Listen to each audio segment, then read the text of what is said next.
All right, everybody, good morning and welcome to Against the Public for July 2nd. I'm Dana Lane. Today I'm going to give you my top 3 Major League Baseball free plays, and we'll finish it off by giving you an update. We had a viewer on the YouTube channel ask about run lines and teams, how they're doing against the run lines. And I know today was a phenomenal, by the way, over 3,300 views on the channel. Thank you so much to everybody who watched and then hit the like button. We had 2 or 3 different selections for things that they would like, viewers would like to have research. So I will definitely get to that, including a couple questions about the umpires. We'll get to that in the next couple days. But the run line question was just real simple, so I wanted to get that out of the way. After the show, please go to pickdawgz.com, where I'll have my premium Major League Baseball and WNBA card locked and loaded. You can always jump on those single plays, or I will have an MLB and WNBA 3-pack, as I do every day, for just $49.99. And of course, the single plays and the 3-pack always come with our Pick Dawgz win guarantee that states you must profit or receive an immediate site credit for the purchase price. As you guys know, there's only one way to get every single selection that I send out, and that's to become an all-access member. You could do that for the next 30 days for less than $11 a day, the next 90 days for less than $10 a day, or better yet, guys, just jump on that annual all-access pass that gives you every play that I release. Right now, we're at a point where if you get the annual pass, that takes you through every sport season once again. Whether it's the NFL, college basketball, college football, NHL, NBA, takes you right through every single one of those sports right up until this point in 2025. And you can get on that 30-day pass for less than $11 a day, the 90-day pass for $10 a day. I might have already said that, I forgot. But the annual all-access pass is just $3.56 a day. So you can throw it on a credit card, you can forget about it, pay it off a little at a time, and then sit back and let's build that bankroll for football, because we know August 1st is, the first week of August is coming. We're about a month away from the first preseason game, so let's build that bankroll up over the next 30 days. Let's get onto your free plays for Tuesday. And then remember, these are all probable pitchers, so double check before you put your money behind any of these pitchers. But I do believe that every single one of these pitchers will be going tomorrow. We'll start it off 6:40 Eastern Time, 9:01, 9:02. St. Louis Cardinals against the Pittsburgh Pirates. Pirates minus $1.18. 8 is your total. Kyle Gibson against Mitch Keller. Bookmakers not giving Mitch Keller much respect. They have him as just $1.25 home favorite, even at 9-4 with a 3.20 ERA. Over his last 5 starts, 2.35 ERA, with Pittsburgh winning 4 of his last 5 games. He faces Kyle Gibson, who has been pretty good lately, but is coming off an outing where he allowed 4 earned runs in 4 innings. That was that 6-2 loss to the Atlanta Braves. St. Louis is just 7-8 when Gibson starts and 1-3 in his last 4. Public has given the Pirates respect. We see 66% of the early wagering in on Pittsburgh, as well as 84% of the total tickets. And despite that trend, numbers have come down in Vegas and offshore in favor of the St. Louis Cardinals. So that means bigger money and professional money is coming in on St. Louis. And one of the reasons for that move is that the Cardinals had been an absolute friend to bettors over the last 30 days with a 16-11 record, 3.94 units won. Only the Mets, Angels, Astros have been better in that span. And as a dog, St. Louis has won 8 of their last 13 straight up, good for 4.12 units of profit. Plus, the Cardinals have owned Pittsburgh over the years, winning 58.4% of the games since 2014 and 62% since 2019. So let's get that plus money. We'll take St. Louis plus the $1.08. Game number 2, 6:40 Eastern Time, rotation number 925, 926. Boston Red Sox on the road against the Miami Marlins. Boston minus $1.70, 8.5 under minus 15. Cutter Crawford against Valente Balazzo. Balazzo is making a second start of his entire Major League career, which is why we're seeing the public load up on the Red Sox. 97% of the cash is on the Sox, along with 86% of the tickets. The over is also seeing a lot of love from the bettors. 63% of the money is on the over as well as the tickets. So the same percentage as far as money and tickets is on the over in this one. We saw Boston open up at minus $1.55 offshore. That has been bet up as high as $1.65. The total has stayed, but we do see the juice on the under in this one. The books kind of snuck this in, and that to me sends off a signal saying, oh, hold on a second. This is a definitive opinion by the bookmakers.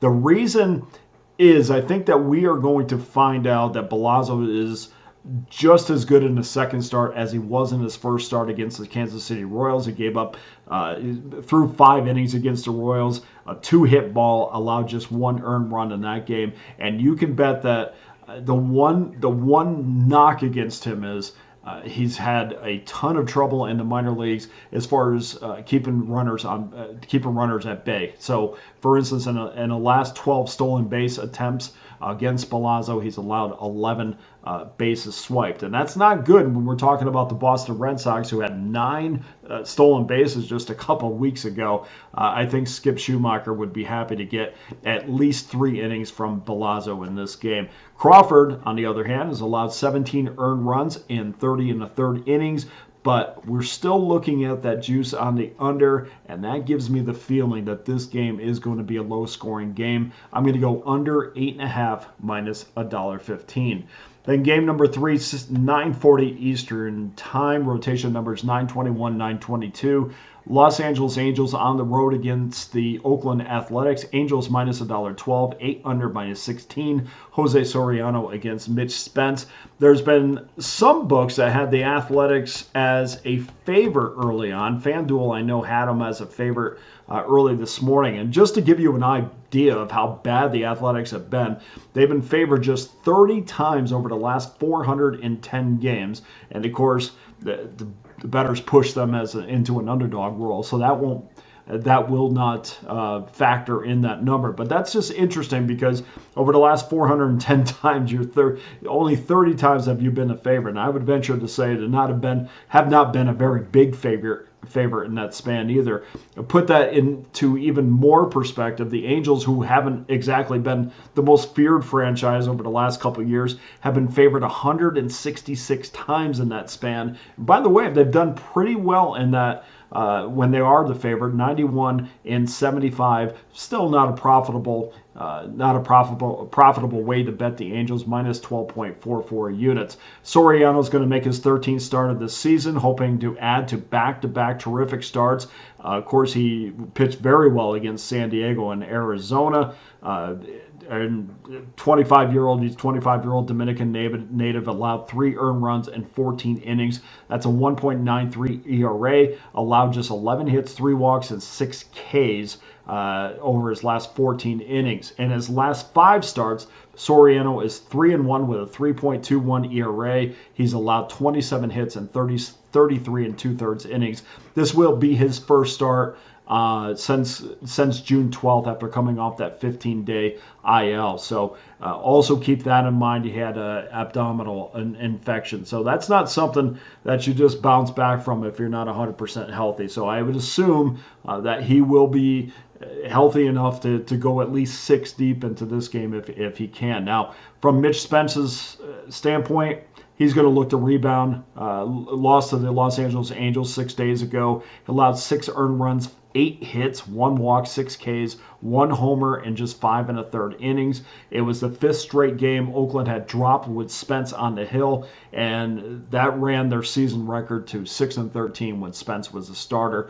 Spence is also 0-2 with a 4.80 ERA during the Athletics' losing streak, but Oakland has only given him 3.80 runs of support and 3.16 overall. And so, of course, when we talk about the losing streak, we're talking about 5 straight games that Oakland has dropped with Spence on the hill. So we're going to go with Los Angeles in this game, minus the $1.15. 12. And maybe they're going to have another fantastic month. There has been some rumors out there that Mike Trout is coming back into the lineup. And, they're a long way out of a wild card. But believe me, I got friends of mine that are very excited to see Mike Trout potentially come back into this lineup. But we're going to take Los Angeles as your third free pick in this one. And before we close the show, let's break down the run line numbers for 2024. This is answering a question from Frank C. on YouTube. By the way, guys and girls, over 3,300 people watched yesterday. Thank you so much. I think I already talked about that, but I do appreciate it so much. Let's hit 3,500 tomorrow. Let's hit 150 likes. I know we talked about 200 likes, but let's get to that 150 mark, and 3,500 would be amazing. So I appreciate each and every one of you. Back to the run line numbers in 2024. Run line favorites, that means minus 1.5, are 570 and 693, minus 1.01 units. So just a little bit of a loss, even though on a game-by-game basis, you're certainly not winning the majority of the games. Now, underdogs getting plus 1.5, a lot better, obviously. The flip side, 693 and 570, a 549 win percentage, but minus 66.67 units. So nothing there that we can just say favorites are better or underdogs are better. Dogs are getting the better of the wins, but they are getting smashed when you're factoring in the juice to that. Now, home teams 584 to 672. That's either getting plus or minus 1.5, minus 38.91 units. Home favorites, so home teams, minus 1.5, 354 and 460, minus 9.40 units. Home dogs, plus 1.5, 230 and 212. Good record, or decent record at least, but still minus 29.51 units. So now this is where we've uncovered a little bit of a nugget. Road teams, 672 and 584, minus 27.02 units lost. But road favorites, that means road favorites, minus 1.5 on the run line, 212 and 230. Not a winning record, but good enough to turn a profit at 8.33 units. Road dogs, plus 1.5. 460 and 354, minus 35.35 units. As far as teams are concerned, well, the Baltimore Orioles are your best team in 2024. Against the run line, 48 and 36, plus 15.26 units. Cleveland is second, 46 and 36, plus 14.23 units. And the Yankees are third, 47 and 39, plus 11.86 units. On the flip side of that, the worst teams to bet against, or to bet on when you're talking about the run line, Miami 37 and 47, minus 17.20 units. Chicago Cubs 39 and 46, minus 15.70 units. Detroit 37 and 47, minus 14.11 units lost. Over the last 3 years, here's your best teams against the run line. The Baltimore Orioles 243 and 164, plus 57.42 units. Los Angeles Dodgers 227 and 181, plus 40.54 units. And Cleveland 215 and 188, plus 14.94 units. The worst teams over the last 3 years, it's who you would expect. At least 2 out of 3. Miami 192 and 215, minus 51.93 units. Chicago White Sox 189 and 221, minus 46.13 units. And San Francisco 191 and 217 against the run line, minus 41.07 units. If there's anything you would like me to research, please drop me a comment on the YouTube channel. I will get those umpire questions, but sometimes they need a little bit more time for me to research, and I just have a little bit of a window. So I want to make sure we give you complete and accurate information. I also love the question today about which parks are more likely to get triples hit or less likely to get triples hit, and went a little bit deeper on that, excluding, so you can exclude my original answer on that. And I listed, if you go on yesterday's video, I listed which parks are over the last 3 years, based upon park conditions, not based upon results, but park conditions, which ones are the best or most primed and ripe for triples, and which ones are the worst. And I have that on the results or on the YouTube channel, so you can go look at those results. So good questions, guys. This has been a really good week. I appreciate the interaction. Again, we crushed the WNBA yesterday. I will have a 3-pack locked and loaded. Please get to pickdawgz.com. Get involved with one of those all access passes. I love it to be annual, but you can do a 30-day pass, a 7-day pass, a 90-day pass. I also have some new packages up there too with the WNBA, so you can look at those. And season packages have been also reduced every month and knock them down a little bit. So you can jump on a Major League Baseball season pass, a WNBA season pass, and of course, it won't be long before I have an NFL preseason football package locked and loaded. So here's your Tuesday free plays: St. Louis plus $1.08, Boston, Miami under 8.5 minus 15, and the Los Angeles Angels minus 12. That does it for today's show. Thank you to everyone who continues to watch for Against the Public. I'm Dana Lane. Hit that like button, guys. Thank you so much. All the best to you and your plays on Tuesday.